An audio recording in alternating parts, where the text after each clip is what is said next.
I guess for us, what we've seen that we're kind of excited about is the small local breweries that are popping up that we kind of like checking out and enjoying. And also that, and then the smaller restaurants, local restaurants that are in town, how well they're doing, comparatively speaking to bigger franchises. So we get pretty excited about that kind of stuff. It's cool to see our town growing like that. The Realty Edge team, our idea was to come up with a team, but also something that kind of keeps us and our clients on the edge of real estate. And for that, we're really talking about, what are the things that are going on, not only just in real estate industry, but in all types of marketing industries. Car companies was a good example on how they used to do the 360 tour, the inside of a car. And that's what we came up with. We should really have a Matterport tour, which we call our edge-to-edge tour. But just keeping our clients and the technology and marketing that we're doing on the cutting edge. And so that's how we came up with the Realty Edge team.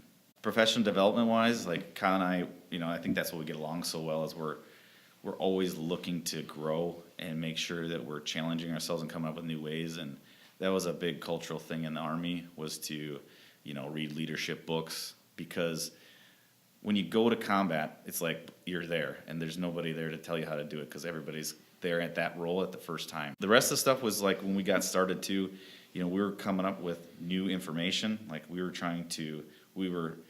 we got in, you got to understand the real estate industry had just changed over from the King's Manual, which is like this book that you had to go in and it was already 2 weeks old by the time it got published to one or two pictures online on the MLS, and we were trying to get into it and the market was down and, we're looking at the car industry and like how much time, effort, and marketing they put into a car that might sell for $30,000, $40,000. And we're selling houses that are usually at least $100,000 to $500,000 and real estate agents are taking a picture with their phone and putting it on there. So there was a lot that we were trying to go through creating our SOPs. So in the Army, we call it SOPs, but at the end of the day, we're just trying to figure out standard operating procedure. Yeah. So we started coming up with really good SOPs on, all right, this is when we're going to do this part of the marketing, this part, check in at this time, this report then. And so as we got through with that stuff and then the market came back into its normal real estate setting, we already had all these. And my only challenge has really been bringing Dan back to the civilian world. Everything is in this Army code. And I got to explain to him that we're here. We're on U.S. soil. The time is 4:30 p.m. Yeah. Not 16:30. Yeah. I think the biggest thing at the beginning, we have a lot of different real estate agents ask us a lot of questions about, how you guys made the team work. Because at the time, teams weren't really taking off, and it was just Kyle and I.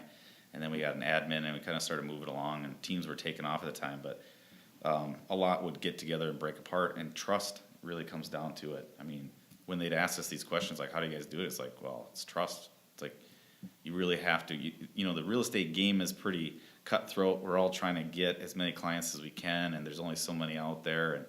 And for us, it's we're working together for the same goal. We can help each other out. And so that's really why it started.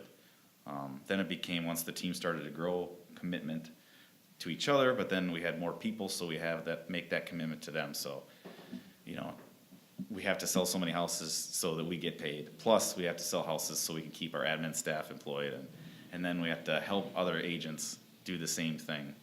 So you really get that team concept of it. It's not about me. It's about what I do for them and how they're going to help us together as a team. So. Yeah, it's all about adding value. And it really came down, like Dan said, is the trust. That's a big thing. And then continuing to develop and learn and grow.